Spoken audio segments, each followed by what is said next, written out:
So Republicans just can't seem to keep themselves out of hot water. So according to Common Dreams, justifying attack on Social Security, House Republican claims people, quote, want to work longer. So Republican Representative Rick Allen of Georgia suggested last week that he would support raising the Social Security retirement age, a policy change that would slash benefits across the board because people have approached him and apparently have said that they actually want to live longer. So here we have a representative in Georgia, Rick Allen, and he's saying that people are coming up to him and saying that they should actually be raising the full retirement age because they want to work longer. So confronted by an advocate in the Capitol building and asked how the GOP plans to cut Social Security, the congressman responded, quote, we're not going to cut Social Security. But seconds later, Allen contradicted himself by expressing support for raising the retirement age, saying the move would solve every one of these problems, not specifying what the problems are from his perspective.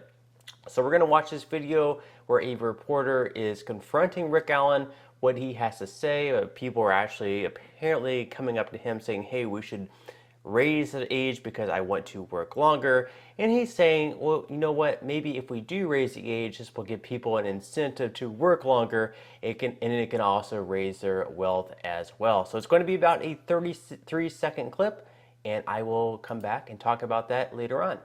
What raising the age of retirement? You know, that's interesting that you asked that question. People come up to me, they actually don't work on it. Mm-hmm. Yeah. So that's on the table, you're saying? Well, you know, if people want to work longer, maybe you need to give them an incentive to do it. Okay. Yeah. That's the way to solve every one of these problems, by the way. I know. And actually grow wealth at the same time. Mm-hmm. So first of all, if you want to look at one of the perhaps many reasons why we did not see a red wave at the midterm elections, there was a lot of predictions, whether that was on different polling that we saw, that Republicans were going to take a huge majority in the House. And if they did, perhaps Kevin McCarthy would not have run into such issues in becoming the House speakership because we had the 20 holdouts. He probably would not have had to given in to all the demands that he had to if we did have that red wave. But perhaps one of the many reasons that we did not have a red wave and Democrats actually still control the Senate is because we had so many Republicans, come out with statements that they are going to cut Social Security. Now, whether or not they actually believe deep down that we should be cutting Social Security, whether that be slashing benefits, whether that be privatizing Social Security, whether that be raising the full retirement age, no matter what it is, coming out with these comments and about a program that is just so popular, a program that is popular with both the Democrat voters, a program that is popular with independent voters, and a program that is popular with Republican voters across the board. It's such a popular program. It's going to hurt your chances. They may not be getting out and voting for Democrats. We may not have Republicans going out and voting for Democrats.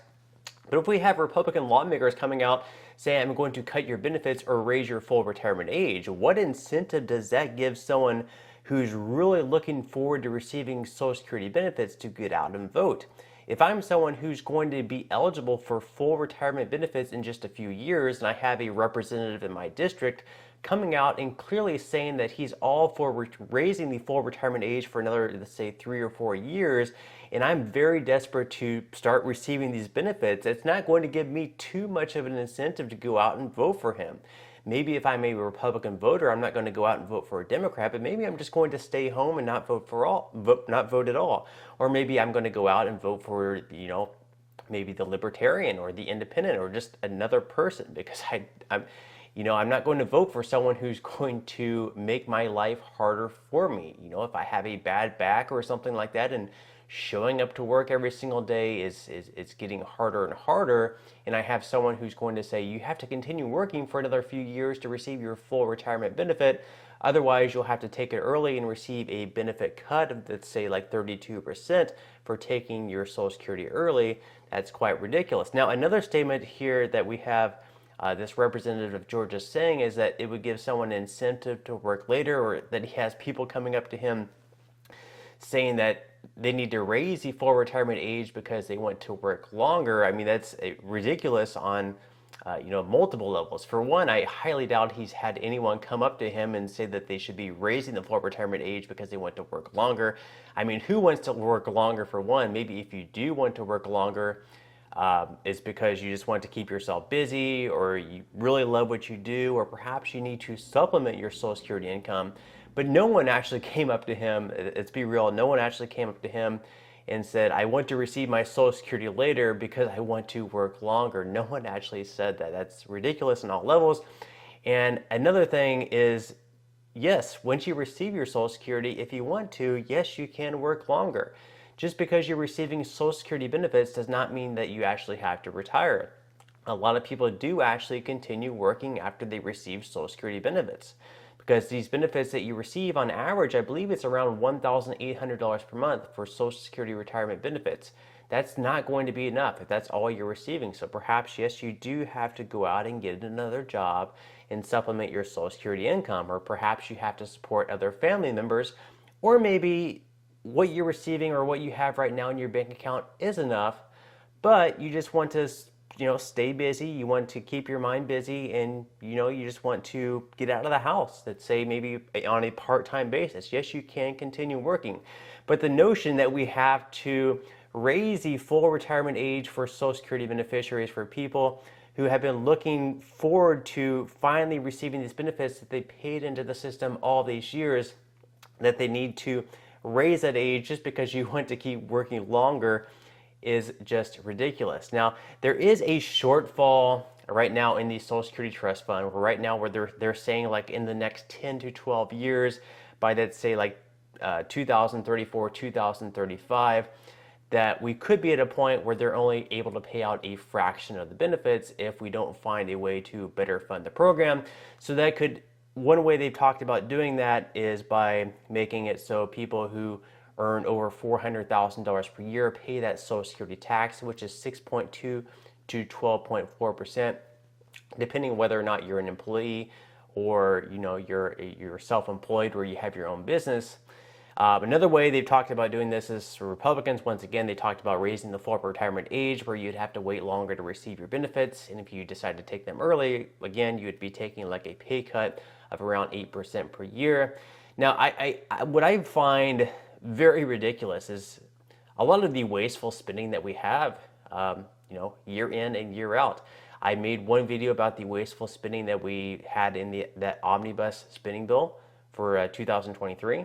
And also, this is an article right here from the New York Times talking about some of the ridiculous pet projects that we've had over the years. So one of them right here, once again, this is from the New York Times. We spent $465,339 on pigeon slots, basically like a pigeon casino. It says taxpayers are rolling the dice on a high-stakes study that aims to untangle the psychology of gambling addiction by building a casino for pigeons. The National Institute of Health has sent nearly $500,000 to uber-liberal Reed College in Portland, Oregon, where researchers are taking 3 years to create a self-contained miniature economy for the school's flock of birds. The pigeons receive currency-like tokens that they can earn, accumulate, spend, or gamble on slot machines, Dr. Timothy Hackenberg explained in the project's abstract. But even he admits the practical applications of his work are few. Presumably, the eye-popping budget is needed to pay for all of the comped rooms, free drinks, and tiny uniforms for feathered cocktail waitresses. So, I mean, $465,339 for a pigeon casino. I mean, I really can't think of a better use of $465,000. I mean, we have a lot of Americans who are hungry, skipping meals. We have a lot of children who are in poverty.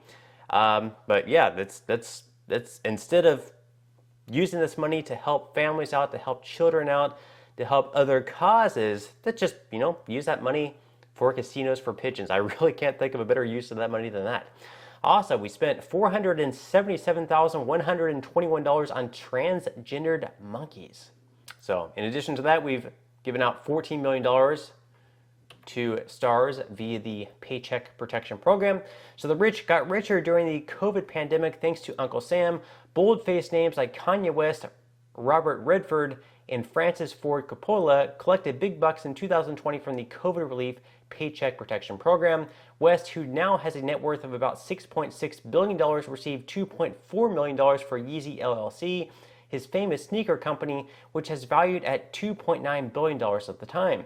Meanwhile, $3.04 billion in loans went to Redford's Sundance Institute, two of Coppola's companies, Francis Ford Coppola LLC and Nebaum Coppola Estate Winery LP, received a combined $8.5 million. The PPP program was created to help businesses stay afloat and keep idle workers off of unemployment rolls, but for wealthy celebrities, the forgivable loans did not make any sense. So, again here, $14 million going to celebrities that are, millionaires with these companies that are worth billions of dollars. Again, we have, families that really need this money, but instead, let's have more wasteful spending through the Paycheck Protection Program and send it to the wealthy elite instead. Sounds like a fantastic idea. I mean, I can't think of a better way to spend this money. Then $549,331 to zombie Russian cats.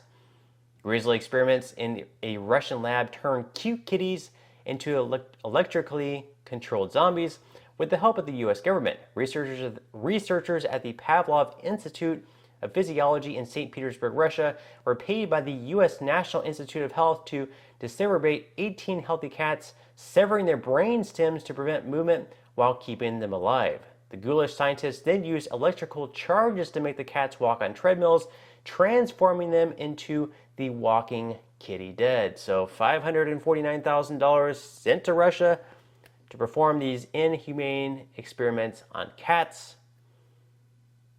And you wonder why we have programs like Social Security going insolvent. You wonder why we have to cut other programs. It's because of these stupid pet projects. Sending money to Russia, sending billions of dollars to the wealthy elite in Hollywood to keep their businesses afloat, even though they have millions of dollars that they could do it themselves. Spending $477,000 on transgender monkey experiments, setting up casinos for pigeons. Again, we have people who desperately need this money, Americans in help, but hey, let's set up casinos for pigeons. Let's send millions of dollars to the wealthy elite in Hollywood.